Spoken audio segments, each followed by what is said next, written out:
So I thought that in the beginning Bernie Sanders could have given more direct answers. You know, when they asked him, hey, did she do anything with the Wall Street money on switching her vote? I just would have said bankruptcy bill. Yeah, she switched her vote on the bankruptcy bill. That's deeply problematic, right? But he doesn't want to attack her on that because it questions her integrity. Well, I think it's a fair question, right? But it seemed like he was stumbling because of that. So I thought that Hillary Clinton was fairly strong in terms of debating in the first half, but the second half, Sanders came on super strong.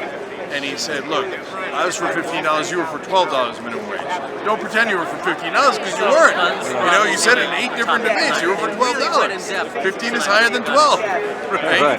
And then she doesn't want to raise the Social Security cap on the rich. And he's like, wait a minute now, are you saying you agree with me? Great, okay. She's like, well, not exactly. He's like, yeah, that's right. Right. So I thought the second half was really strong for him. Now, what were your thoughts on when they were squabbling over Israel? There was a lot of back and forth with that. Yeah. So I'm always amused that people would question whether a guy who is the most successful Jewish presidential candidate in United States history is pro-Israel. The guy lived in Israel, he's got family in Israel, so does he want Israel to be safe? Of course, he wants his own family to be safe. Of course he does, right? At the same time, isn't it wonderful? And this is what I love about this country. The most successful Jewish candidate of all time is defending Palestine. Why do you think saying, hey, you know what, wouldn't it be great if we all lived together in peace and security? And look, I think the best way to do that is a two-state solution, right? And then Hillary Clinton, of course, pandering as always. Like, oh, I'm going to get more New York voters, right, if I'm more right-wing on the Israel issue. But the reality is, you're not more pro-Israel, you're more pro-right-wing. Netanyahu has not led to peace. You know who would have given us peace? Yitzhak Rabin.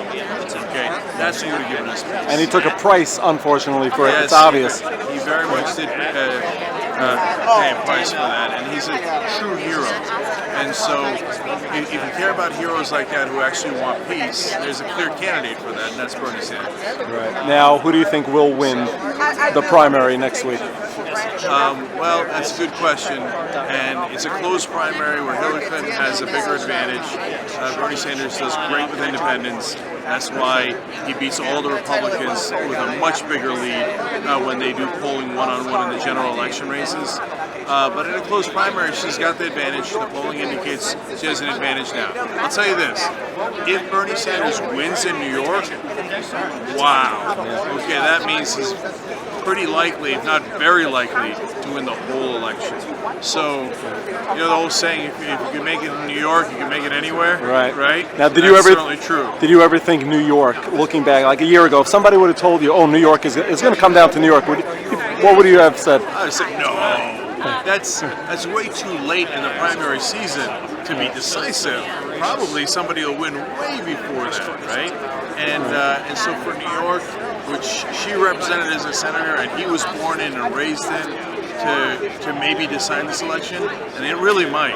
That's an amazing moment. Right now, on the Republican side, who do you think is going to win?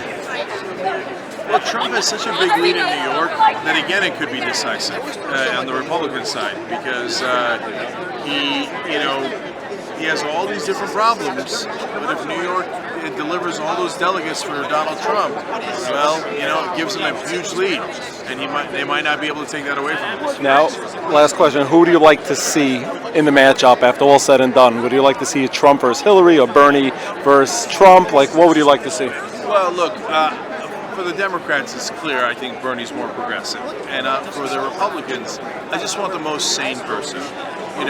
So even if Kasich has a better chance of beating the Democrats, I'd rather have it be Kasich because I don't want to risk the world on Donald Trump or Ted Cruz. You wouldn't want to see that nuclear button next to him? No.